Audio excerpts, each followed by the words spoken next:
With the exception of the newest vehicle designs that use electric power steering, most power-assisted steering systems use a hydraulic pump and valves. The pump is turned continuously when the engine is turning, generating high pressures in the power steering fluid. When the steering wheel is turned, a valve in the steering rack and pinion assembly directs the high-pressure fluid into one of the chambers inside the rack and pinion assembly. This pressurized fluid helps to push the steering rack in the direction the driver is turning. Over time, contaminants enter the power steering system and collect in the power steering fluid. These contaminants can cause wear on the rotary vane pumps.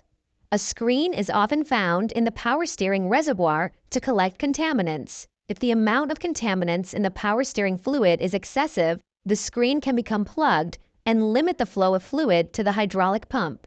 When this occurs, the pump is not able to sufficiently pressurize the fluid, and steering assist will be limited. A leaking front seal is a common failure of the power steering pump. Many times leaks go undetected, and when fluid levels are low, damage may occur to the pump. Power steering fluid should be replaced periodically to ensure long life of the seals inside the power steering system.